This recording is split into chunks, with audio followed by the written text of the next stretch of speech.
Bonsoir. Aujourd'hui, on est mercredi 11 février 2026 et je vous souhaite la bienvenue dans l'église des révélations. Je vous souhaite la bienvenue et je suis heureux quand je vois que vous venez prendre connaissance du véritable évangile. Les nouvelles révélations que le Père éternel nous donne chaque jour dans cette année 2026. Amen. C'est pour cela que je suis heureux. Et je vous salue au nom de notre Père éternel. Et je vous salue aussi au nom de notre Seigneur Emmanuel, notre Sauveur, le Fils de Dieu, celui que le Père éternel a élu, le premier d'entre tous ses frères. C'est le Christ, celui que le monde entier de nos jours appelle Jésus, le Christ. Comme je vous le dis toujours, Jésus, c'est un prénom latin. Le Christ, c'est une phrase hébraïque qui veut dire l'élu. L'élu. Celui que le Père éternel a élu et il l'a oint. Le oint de Dieu. Amen.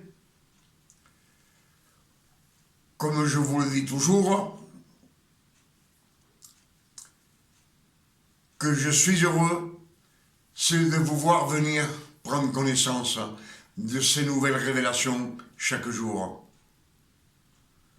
Amen.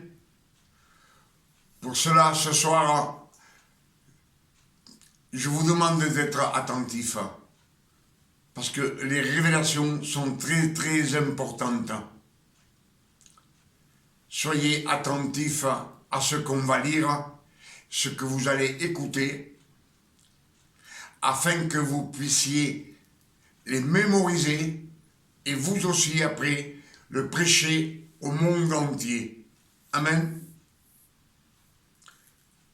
Parce que dans nos églises de nos jours, on va à l'église, on ne fait pas attention à ce qu'on écoute et à la manière que les prédicateurs prêchent. On entend la prière, on sort et on s'en va. Amen. On sort de la salle où on prie et on s'en va. Et il y en a même que 20 minutes après, ils ne se rappellent pas ce qu'ils ont prêché. Amen. Eux se contentent simplement en rentrant dans la salle des réunions, on s'assoit, on est là, on regarde à droite, à gauche. Amen. Pour cela, je vous demande d'être attentif afin de recevoir à 100% de la parole. Amen.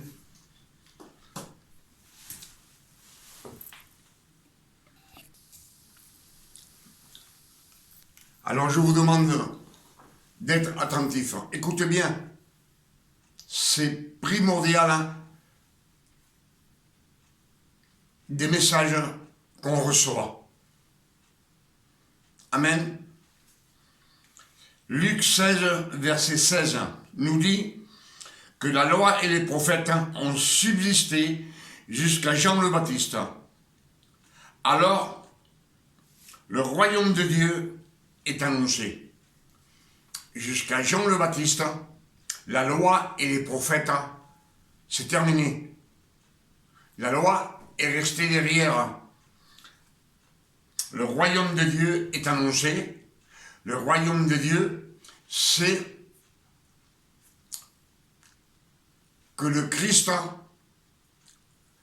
doit être sacrifié et nous donner le don d'adoption, une grâce non méritée, le don de grâce non méritée, une faveur par le sang, par le sang du Christ. Amen. C'est pas vrai? Alors,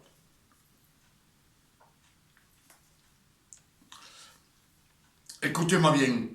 Si je vous ai dit ce verset de Luc 16, verset 16, Luc 16, verset 16, qui nous lit la loi et les prophètes ont subsisté jusqu'à Jean le Baptiste. Excusez-moi, je suis obligé, c'est pas vrai.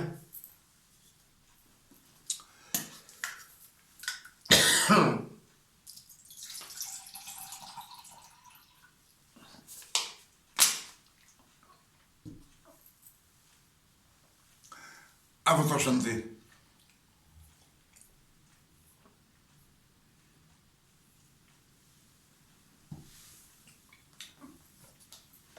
C'est pour cela que je vous dis, je vous ai prêché ce verset. Parce qu'on nous dit que la loi et les prophètes ont subsisté, après ils n'existent plus. Amen. Romains 6, verset 3 nous dit, ignorez-vous que nous tous qui avons été baptisés en Christ, c'est en sa mort que nous avons été baptisés. C'est dans la mort du Christ que nous avons été baptisés. Amen. C'est dans le baptême de sa mort qu'on a été baptisés. Comme Christ est ressuscité par la gloire du Père éternel, que nous-mêmes nous menions une vie nouvelle. Une vie nouvelle. Et soyez attentifs parce que c'est très intéressant.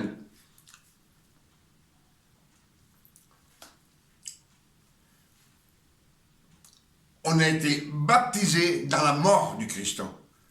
Amen. Pas dans le baptême du Christ, avec Jean le Baptiste, non. Dans sa mort, on a été baptisés. C'est ce que nous disent les Écritures.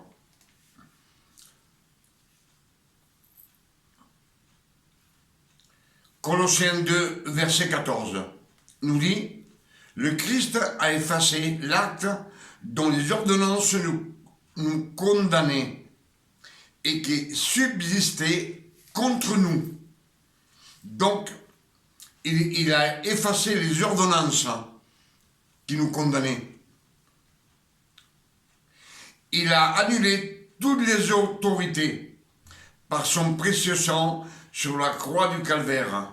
Amen. Donc, il a enlevé toutes les autorités, toutes les condamnations. C'est pour cela que sur la croix, quand le Christ dit « Père, tout est accompli », il a effacé tous nos péchés, passés, présents et futurs, pour toute l'éternité. Donc, on n'a plus à s'en faire des péchés. Ça ne nous regarde plus. Amen.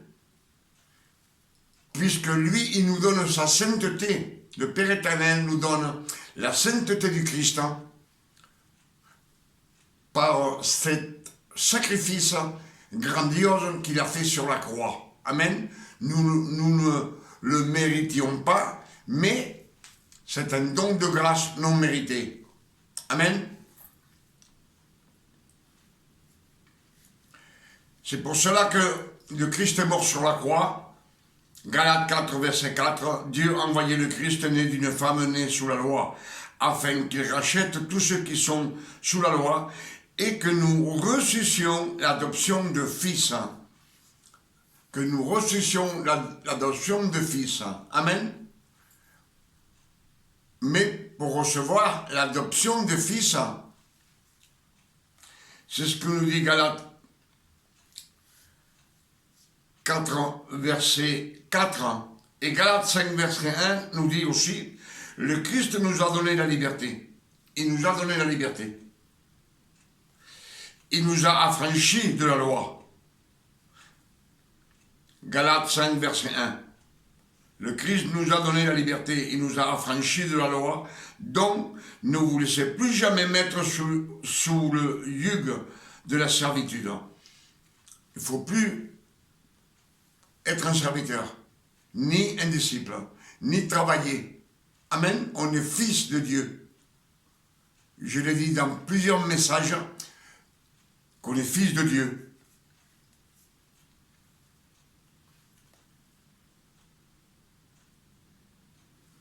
Amen. Mais avec tout ce que le Père éternel a fait pour nous, et le Christ, le grand sacrifice sur la croix, pour pouvoir nous racheter de la loi et nous donner la vie éternelle, parce qu'il n'est pas venu pour que nous soyons gentils. Si on est gentil, tant mieux. Mais il est venu pour nous donner la vie éternelle, non pour qu'on soit bon. Amen. Il y a beaucoup de personnes qui sont gentilles, qui sont bons, qui sont agréables, mais ils n'appartiennent pas au Père éternel. Amen. Puisque Matthieu 7, verset 22 nous dit, « Plusieurs me diront en ce jour, Seigneur, Seigneur, n'avons-nous pas prophétisé par ton nom? N'avons-nous pas fait des miracles en ton nom? Et en ton nom, nous avons fait des grandes œuvres. » C'est ce que nous dit Matthieu 7, verset 22. Plusieurs me diront en ce jour, c'est à la résurrection, ou à la fin des temps. Amen. Puisque sur les Écritures, on nous dit que tous les morts en Christ ressusciteront, le Père éternel descendra du ciel. 1 Thessaloniciens 4, verset 16, il nous dit que le Père éternel lui-même nous enverra un signe, et à la voix d'un archange et au son de la trompette de Dieu, il descendra du ciel, et tous les morts en Christ ressusciteront. Que les morts en Christ. Amen.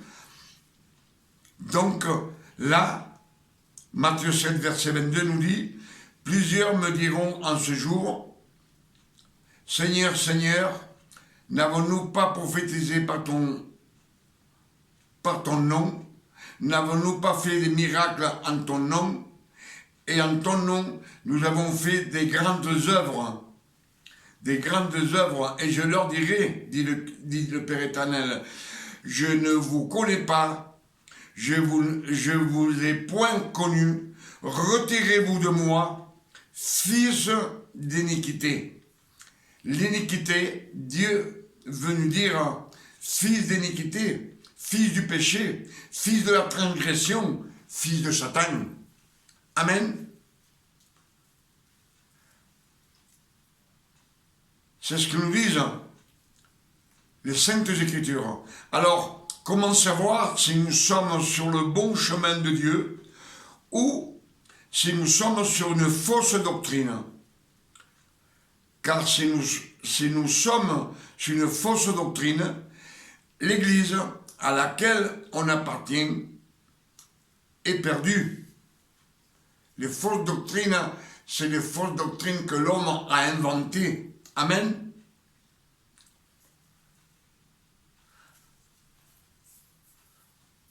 Puisqu'on sait qu'il y a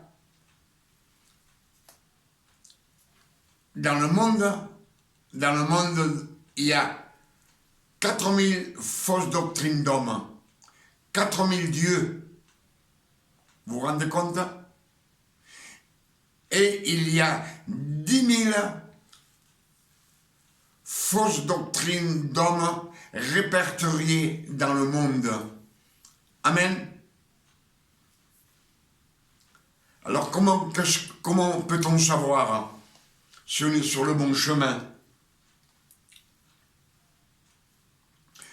Eh bien, c'est à nous de nous dire, puisque s'il y a 4000 dieux, Éphésiens 4, verset 5 nous dit, il y a un seul Dieu, une seule foi, un seul baptême, l'eau de la parole, le baptême de l'eau de la parole. Amen. C'est ce que nous disent les Saintes Écritures. Alors, comment savoir si nous sommes sur le bon chemin de Dieu, celui qui mène à la gloire du Père éternel, ou si nous sommes sur une fausse doctrine? Car si nous sommes sur une fausse doctrine, l'Église à laquelle nous appartenons, qu'on va tous les jours, on va prendre le culte, le pain et le vin, on entend prêcher les serviteurs. Cette doctrine qui prêche, on est tous perdus. Amen. Alors comment savoir si on est sur le bon chemin? Alors moi personnellement, ce que je vous conseille, c'est que nous constations la façon dont prêchent les prédicateurs. S'ils prêchent la loi ou la grâce. Car si l'Église est sous la loi,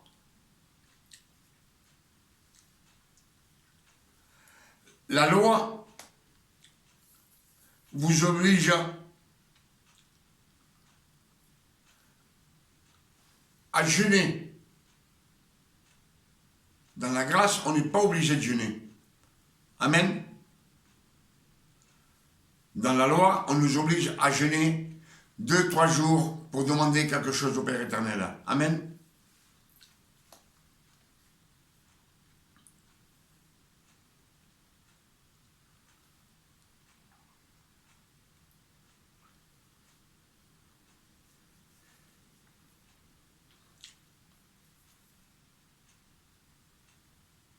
S'il prêche la loi ou la grâce, car si l'Église est sous la loi,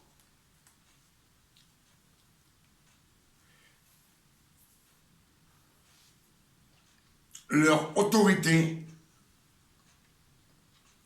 vous oblige à jeûner, à rester 2-3 jours sans manger pour demander quelque chose à Dieu.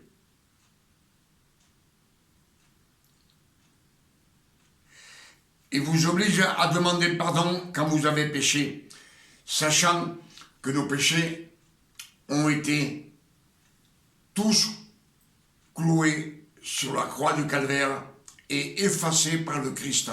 Amen. Par le sacrifice du Christ, tous nos péchés passés, présents et futurs ont été effacés. Amen.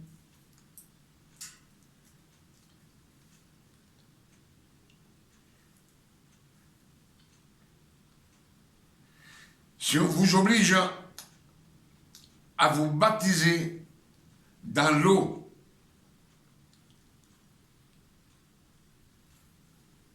se baptiser dans l'eau, comme je vous l'ai dit, Jean 16, verset 16 nous dit que la loi et les prophètes ont fini avec Jean le Baptiste. Ce baptême est annulé. C'était dans la loi, pas dans la grâce qui nous donne le Père éternel.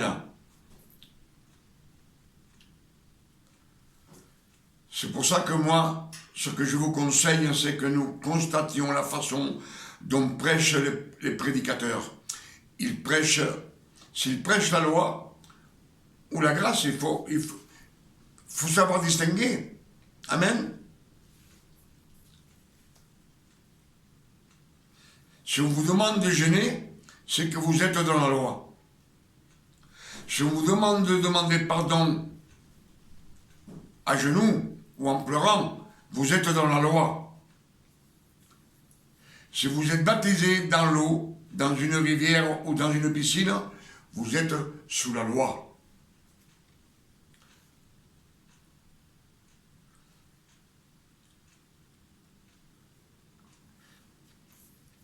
Quand vous dites quelque chose de mal, remarquez, si vos frères et sœurs vous disent,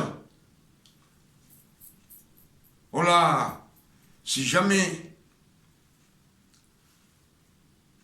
le serviteur t'entendait, et je ne sais pas si vous me comprenez, on blasphème, on dit n'importe quoi de mal, et les frères de l'église, vous dites, si le prédicateur ou le serviteur vous entendrez, donc,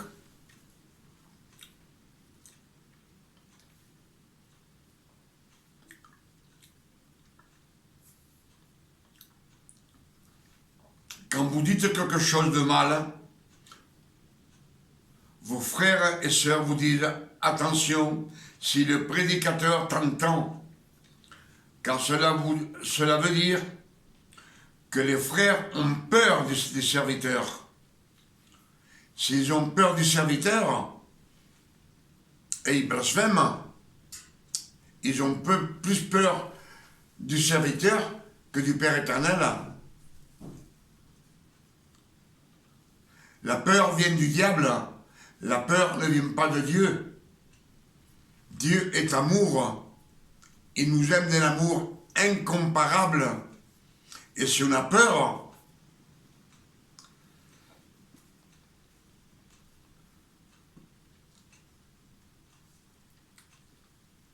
comme je vous le dis, la peur vient du diable et non de Dieu. Donc, que si vous dites des blasphèmes et vous avez peur du serviteur, c'est que vous avez peur d'être condamné par le serviteur. Il vous condamne. Amen. Il vous condamne. Si vous êtes un prédicateur, on vous enlève, on vous laisse plus prêcher pendant un temps. Si vous êtes un chrétien de cette salle, ils vont vous priver de la Sainte Seine pendant une semaine ou 2 semaines. À leur volonté, c'est eux qui commandent. Amen.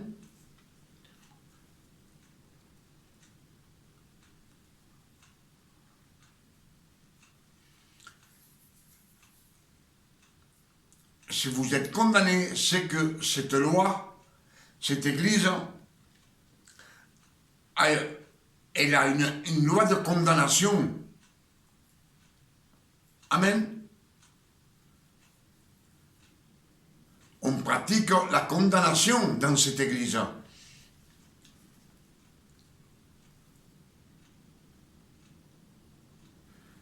Donc vous avez plus peur du serviteur que du Père éternel. Amen.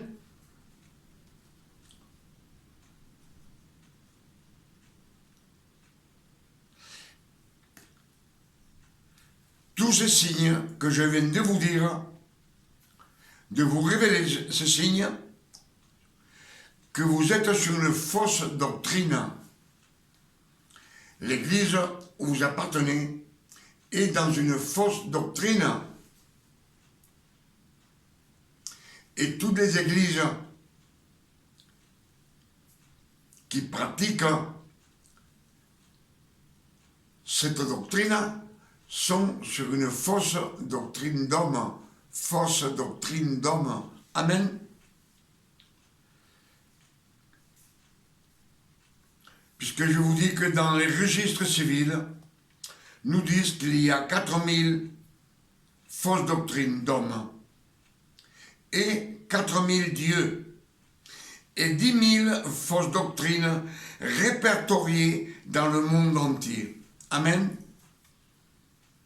Donc, 1 Timothée 4, verset 16 nous dit, « Alors prends garde à toi-même et à ton enseignance. » Prends garde à toi-même et à ton enseignance. Que tu prennes garde ce que tu écoutes, ta façon de pratiquer, d'écouter. Dans la révélation, le Fils de Dieu ne sont jamais condamnés. Le bon berger mène le troupeau dans les bons pâturages. Dans les bons pâturages. C'est lui qui les garde, qui les protège. Il ne les condamne pas.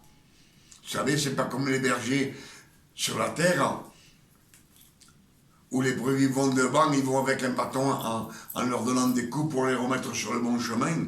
C'est ce qu'on fait dans nos églises. Vous avez jamais vu un berger? Il a une centaine de moutons, de brebis.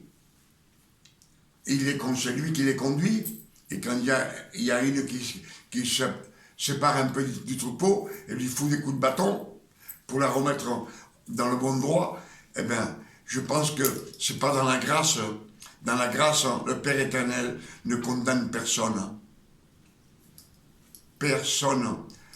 Pas ses fils.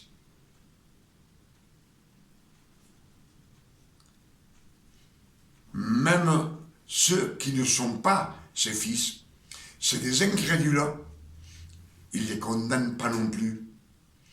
Ils vivent leur vie et s'ils ont des malheurs, ça ne vient pas de lui, ça ne vient pas de Dieu. Amen. C'est ce que je tenais ce soir à vous prêcher, afin que vous puissiez mémoriser et vous rendre compte que dans une église, il doit y avoir que de l'amour et pas des condamnations. Dans la loi, quand quelqu'un péchait, vous savez qu'on le condamnait. Il fallait qu'il fasse des sacrifices, ou alors on le lapidait. Dans la grâce, il n'y a pas de lapidation. Dans la grâce, il n'y a pas de condamnation. Puisque même les incrédules, les gentils, comme on dit, Pierre vient leur prêcher. Et même en prêchant, ils sont baptisés du Saint-Esprit et ils parlent en langue. Amen. Ils ont cette opportunité par amour pour le Père éternel, à cause de la grâce du sang versé sur la croix par notre Sauveur, Emmanuel, notre Seigneur, le Fils de Dieu. Amen.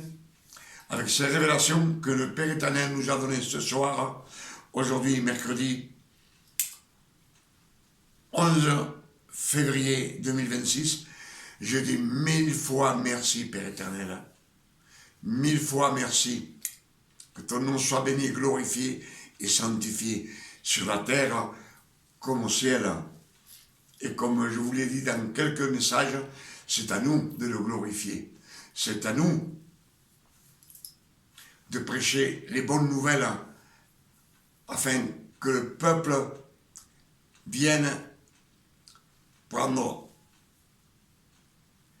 les révélations et s'approcher de Dieu et l'aimer, aimer Dieu de plus en plus, afin que lui, il nous connaisse.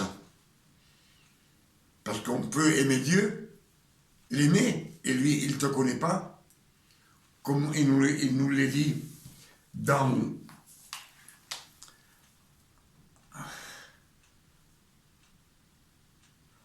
Matthieu 7, verset 22, nous dit, « Plusieurs me diront en ce jour, Seigneur, Seigneur, nous avons fait beaucoup de miracles en ton nom. » Tous ces gens, ils prennent la Sainte Seine, le pain et le vin. Amen. Mais Dieu ne les connaît pas à cause de leur conduite, à cause de leur doctrine.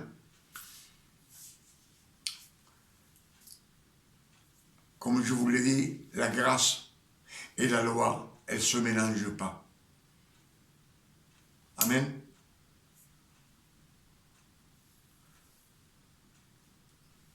La grâce, c'est l'eau que le Père éternel nous donne, l'eau de la parole. La loi, c'est un feu qui vous dévore, qui vous tue. La lettre écrite en pierre tue, mais l'esprit vivifie. Le ministère de la mort, de la loi écrite en pierre, le ministère de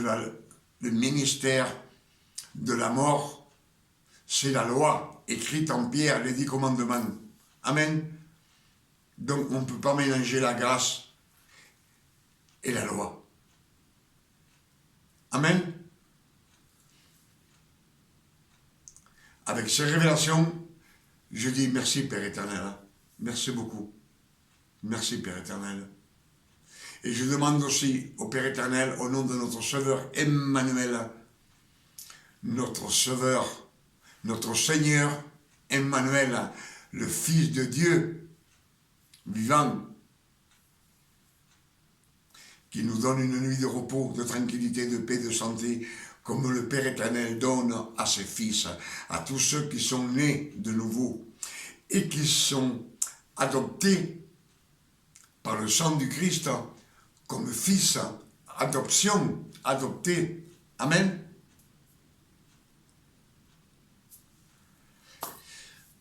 Je vous invite aussi à venir demain.